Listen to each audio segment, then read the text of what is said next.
Nous avons un autre aspect important des informations mentionnées dans les versets du Coran, dans les étapes du développement d'un être humain dans l'utérus de la mère. Les versets indiquent que dans l'utérus de la mère, ce sont d'abord les os qui se développent, puis que les muscles se forment et enveloppent ces os. Ensuite, nous en avons fait une goutte de semence dans un réceptacle sûr. Puis, nous avons créé de la goutte de semence une adhérence.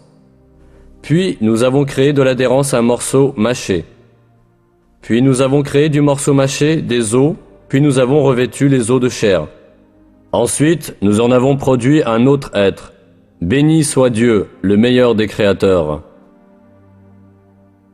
L'embryologie est une discipline scientifique qui étudie le développement de l'embryon dans l'utérus de la mère. Jusqu'à très récemment, les embryologues pensaient que les os et les muscles de l'embryon se développaient en même temps.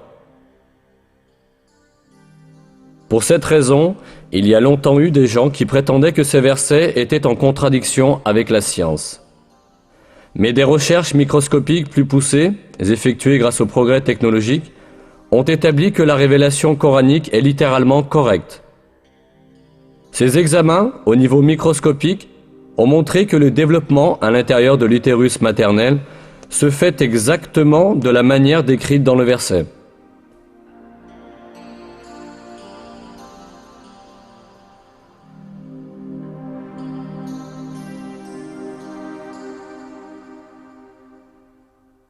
D'abord, le tissu cartilagineux de l'embryon s'ossifie.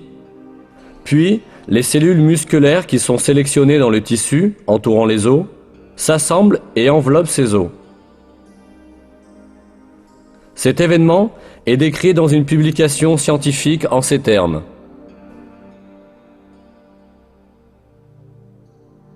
Au cours de la 7e semaine, le squelette commence à s'étendre à tout le corps et les os prennent leur forme familière. À la fin de la 7e semaine et au cours de la 8e, les muscles prennent leur position autour de la forme des os.